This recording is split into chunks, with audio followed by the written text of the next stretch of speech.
Today from the Global Lane, the COVID-19 pandemic. It started in Wuhan, and now nearly 1 million people are infected worldwide. Should China be held accountable? As coronavirus devastates Iran, the regime moves forward, producing enough enriched uranium to build a nuclear bomb.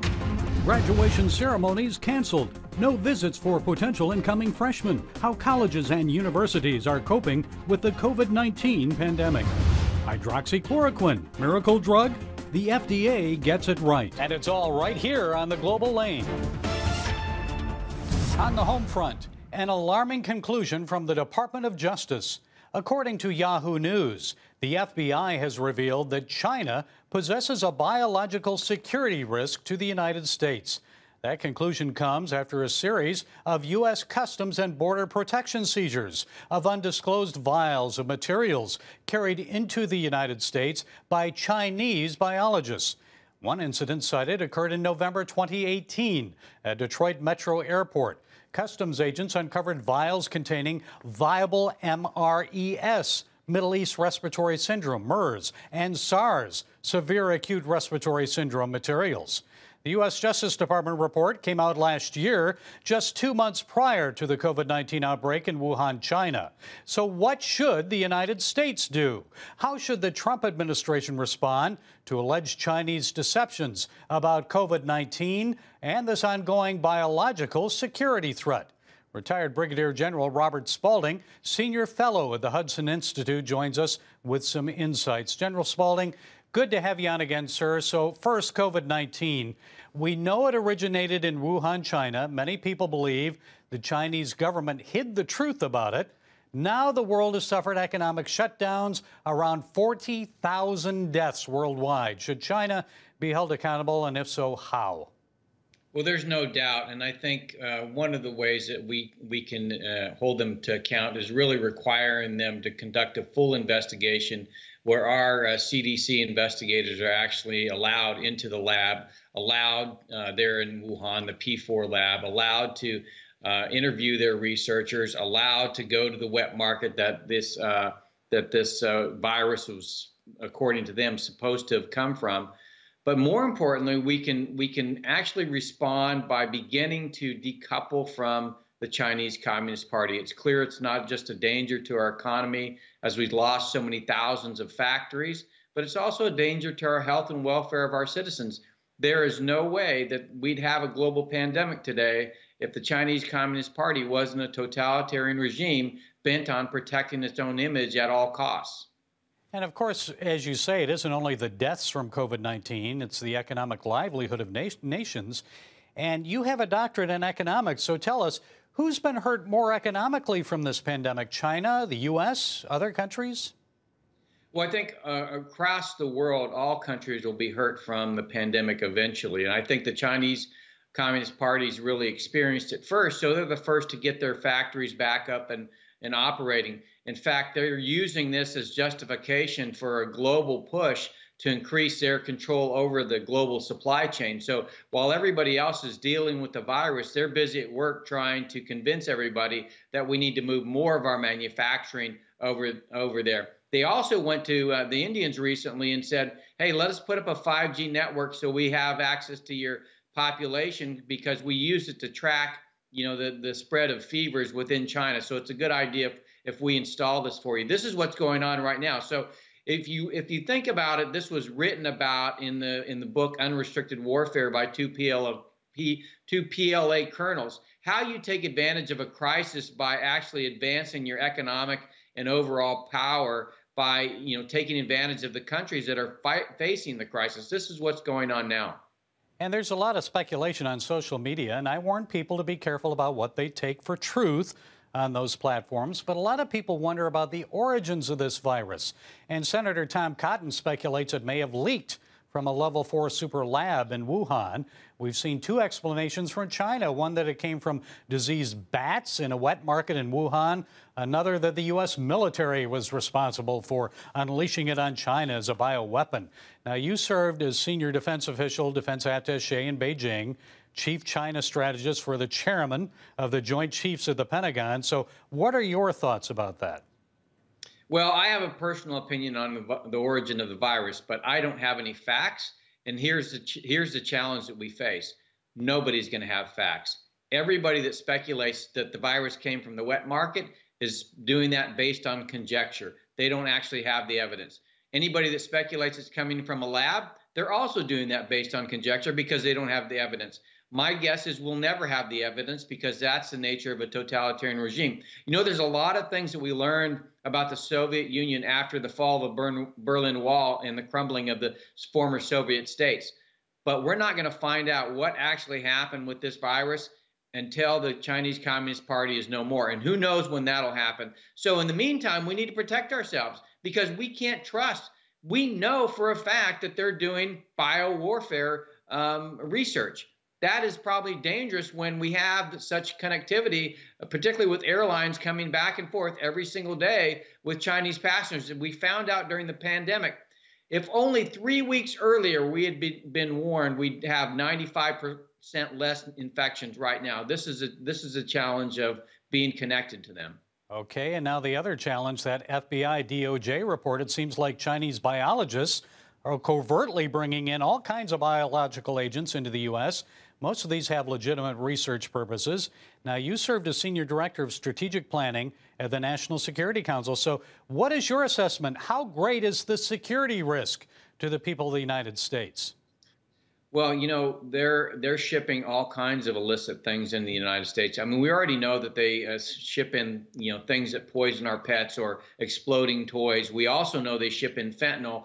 Now we're finding out they're moving biological viruses across the border, not just from China to here, but from here to China. So these are all challenges of dealing with this regime that really it doesn't believe in rules. In fact, Unrestricted Warfare, the book I was talking about, when you translate it another way, it's called War Without Rules. It's really about how the Chinese Communist Party does not feel it has to obey any of the rules of the international order or even of the United States because it feels it's entitled to create its own set of rules based on the order it wants. That's what's going on.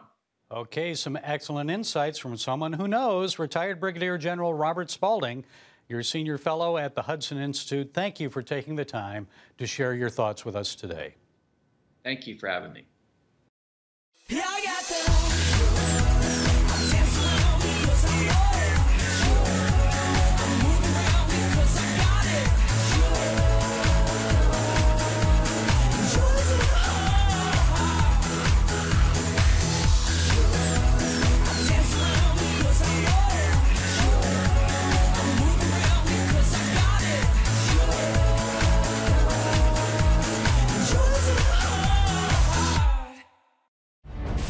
On the home front.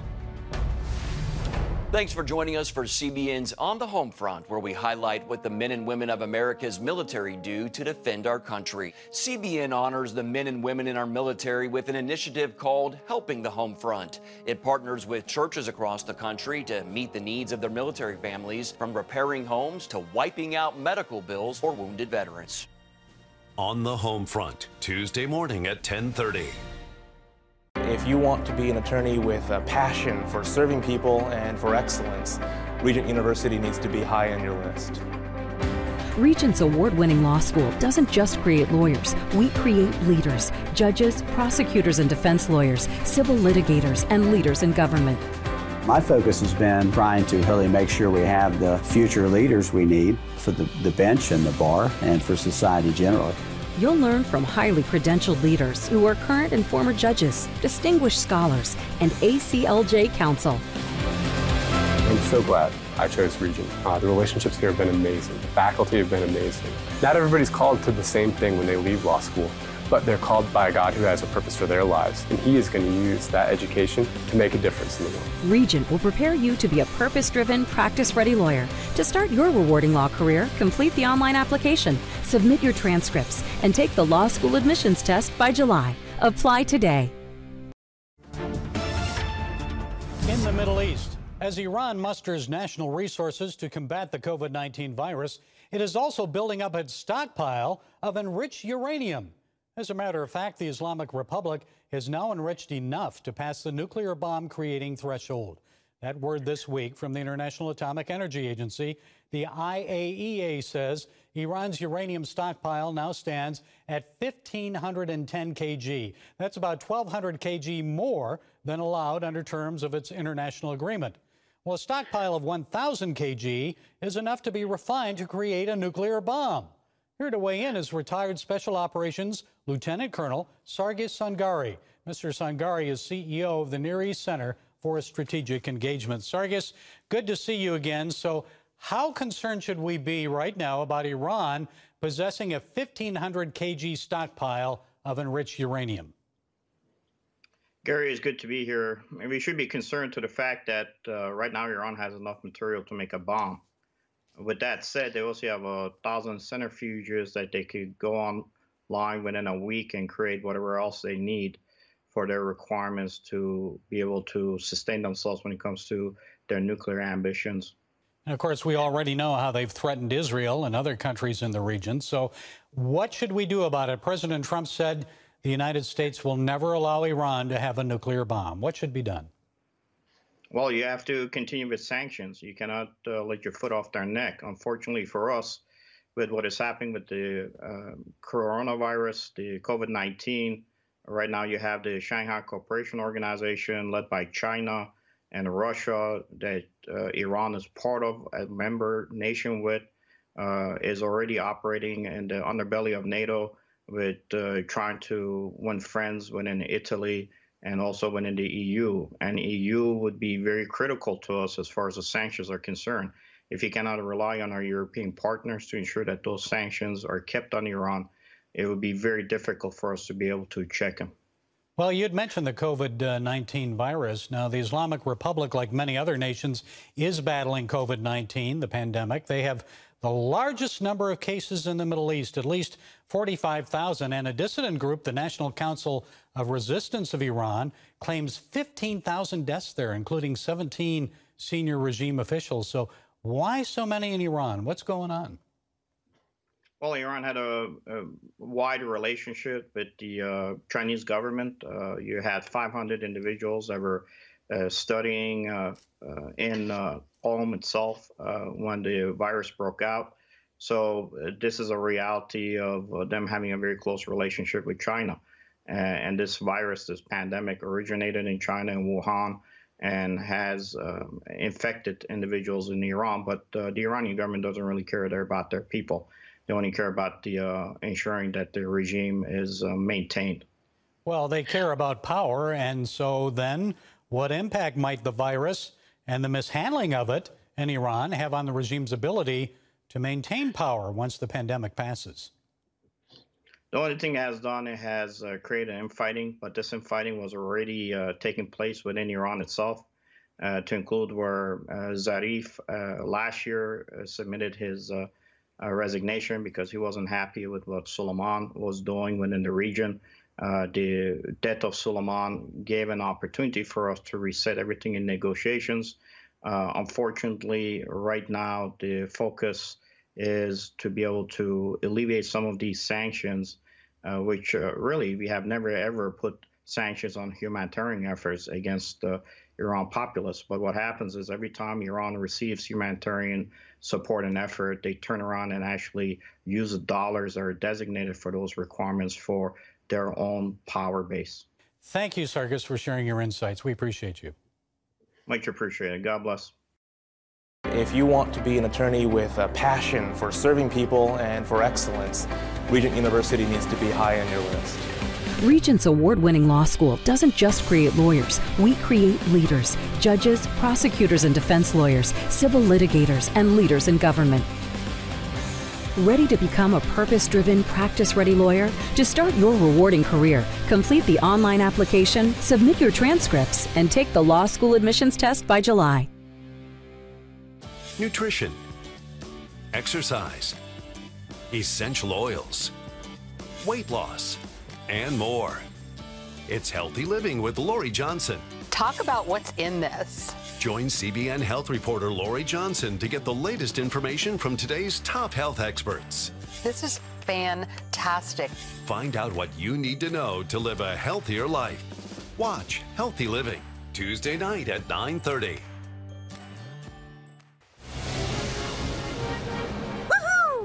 Superbook fans. Here's something else you'll love. Whoa! It's the new Superbook Bible app.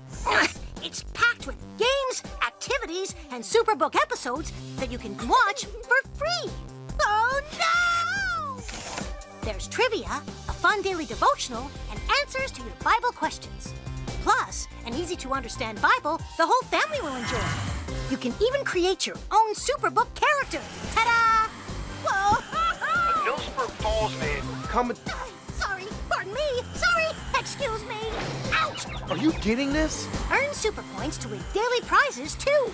And so much more! Time to get back to my adventures. See you soon. It's the new Superbook Bible app. Free downloads on iTunes, Google Play, and Amazon.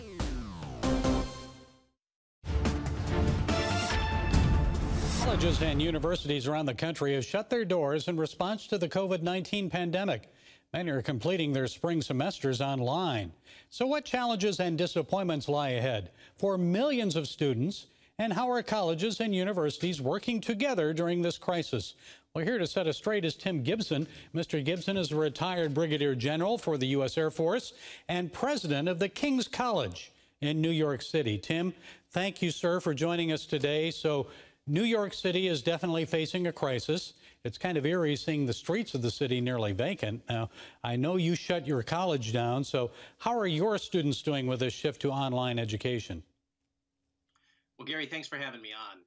Yeah, you're right. It is a different city right now with the social distancing policies that have been put into place. And so it's a very interesting time to be a New Yorker and to be in higher education.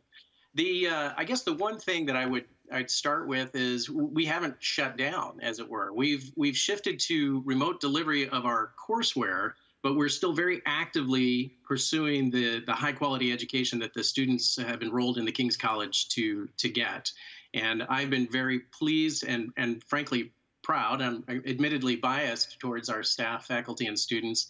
But our community overall has embraced this as an opportunity to continue moving forward together, but then also learn on things that we may unexpectedly decide to keep after the fact as well.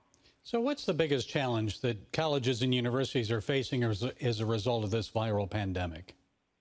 Sure. Well, first and foremost, we've all got to keep in mind that the safety of our community is the top priority. Right. And so while we have to socially distance, that doesn't mean we have to socially isolate. We can still engage virtually as we're doing in this interview, and we can still conduct the education in many cases that we've promised to deliver. And in fact, we're in the course of delivering when we made this decision. And I know it's difficult for many high school students to choose a college to attend when they can't even come and visit. Campus is shut down. Also, I've heard that college seniors are a bit disappointed. Many of them have worked so hard, and many colleges and universities have already canceled graduation, and they won't be receiving their diplomas at public ceremonies. So what's being done to address those concerns? Anything? Well, yes. So I'll take them in order. So first, with regard to the admissions process and the opportunity to visit campuses, you're right. There's no doubt that the different policies in different states are affecting our ability to conduct in-person tours of our campus, of our housing, and those types of things. That said, technology has given us the opportunity to do those things virtually. And so this is one of the unexpected blessings out of this situation. We're seeing a number of students who have previously said that they were not able to visit campus to take that virtual tour, if you will. And in fact, we're even having some scholarship competitions that we're now hosting online as opposed to in person. And so we're adapting ways of doing our processes that suit the environment that we find ourselves in. Now, with regard to commencement, that's going to be a different decision entirely, and it's going to vary widely across the nation. I know several colleges and universities have already made a decision. We've chosen deliberately to hold off on that decision as a result of the policies that are in place in New York City. And so we're not forced into making a decision too soon. So there's still the possibility that we would be able to host a public ceremony and bring the faculty, staff, and the families together to celebrate their graduates. And quickly now, I know King's College is working with other colleges and universities during this crisis, maybe Christian ones as well. What are you doing? Well, honestly, we're part of a number of different professional organizations, such as the Council for Christian Colleges and Universities. And so through those connections, we're discussing with our peers, what decisions are they facing? What criteria are they weighing? And I've been very impressed in the last 3 years that I've been part of the Christian higher education community at how collaborative this community is. We recognize this is kingdom work, and that we're investing in that next generation that we want to raise up and influence our culture and our societies. And so we're very quick to share what we have in terms of best ideas and best practices, very quick to exchange policy thoughts, and very quick to point each other towards helpful information and opportunities. Introducing the CBN Bible from CBN.com. Now, an easier way to study the Bible and grow in your faith. Highlight your favorite verse. Read separate versions at a glance. Click and read a commentary. Or cross-reference your favorite verse using the Strong's Concordance. All the right tools to study the Bible, all in one place. The CBN Bible, available at cbn.com/Bible or the iTunes App Store. This is CBN Newswatch. Thanks for joining us. Watch breaking news, exclusive stories and programs, credible news reporting. We show you what's happening in the world and how you can pray about it. This is CBN Newswatch, because truth matters. Weekdays at 5 on the CBN News Channel. Yes, right on time. From Superbook. Pepper's Pizza Palace is donating pizza for everyone today. Wait. I have big plans today. Trust in God even when times are tough. He has a plan for your life. Hey, we're gonna be late for the grand opening. My parents want me to help with this outreach thing, feeding the community. What am I supposed to do here? Superbook! Join the Superbook Club and get Superbook The Birth of Moses, plus 2 copies to share with others, all for your gift of only $25. Pharaoh ordered all newborn Hebrew boys thrown into the Nile River, and I have a 3-month-old brother. The Birth of Moses. Yours for a gift of only $25. What will you do the next time the soldiers come? I do not know, but I trust God has a plan for all of us.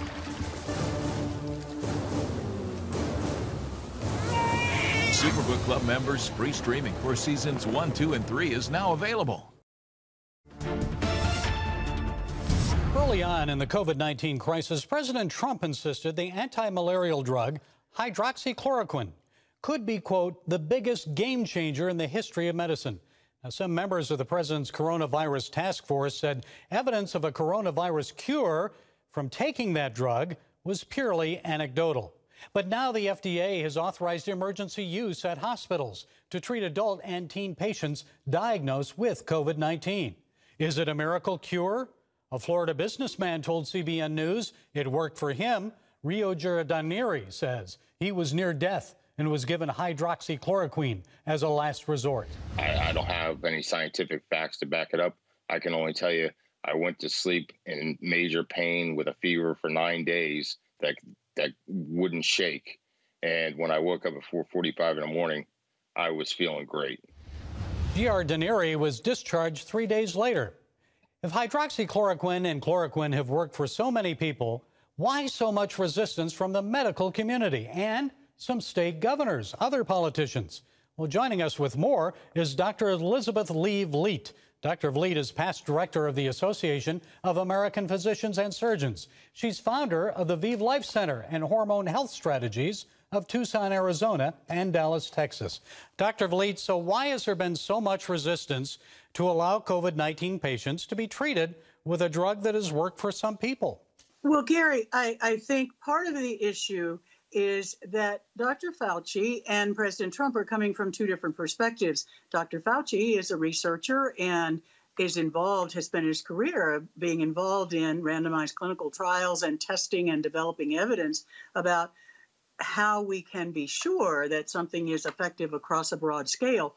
On the other hand, President Trump as a businessman who's had to solve problems globally for the last 40 years, is understanding that what many of us on the ground treating patients, boots on the ground rather than in the academic centers, we understand that sometimes you have to go to war with the tools you have, and the tools that we have that working against this particular virus with hydroxychloroquine and the azithromycin combination, well, yes, you can say that's anecdotal, but when you start having hundreds of patients' lives saved from coming in from 10 different countries, you have to look at that as an effective option in a situation where we don't have a definitive cure. It's a brand new virus. There hasn't been any time to develop a cure or a vaccine. So we're using drugs that we know we've worked with in medicine safely for 70 years. What's interesting is they gave chloroquine to our Vietnam troops going overseas to Vietnam in the 60s to prevent malaria and making the troops sick. So we've known for many decades that it can be given prophylactically, which means to prevent a disease. If we give it early in a disease, in this case, COVID-19, we can reduce the number of hospitalizations. And if people are in the hospital and critically ill, you can give hydroxychloroquine and azithromycin together to help reduce the damage that occurs with COVID-19 due to the cytokine storm that causes such an exaggerated immune response. People are dying from the complications. When Governor Cuomo issued the emergency order for New York State, he was saying that hydroxychloroquine could only be used in hospitalized patients and those on a clinical trial. Well, not every hospital is going to have a clinical trial going, number one. Number two, if you wait until they're in the hospital, then all of the patients that Dr. Zelenko had just reported as successful treatments in New York would have been missed, and we end up creating more burden on the hospital. This is why I said so strongly, we need to keep the politicians out of the medical decision-making and let that medical decision be made by doctors on the ground using their clinical experience, using drugs they know how to use, and using their clinical judgment based on the patient at the time. Dr. Elizabeth Lee Vliet, thank you for your insights. Folks, if a close friend or family member was dying, wouldn't you do everything in your power to save their life? We cannot allow government bureaucracy and red tape to stand in the way of people receiving treatment and drugs that may cure them. In the case of COVID-19, the FDA did the right thing. Now, let's fast-track experimental treatments for people dying of cancer and other fatal diseases. Let the patients, not the politicians in Washington or state capitals, decide. It's an urgent matter of life and death. Well, that's it today from the Global Lane. Be sure to follow us on Facebook, iTunes, SoundCloud, YouTube, and Twitter. And until next time, be blessed.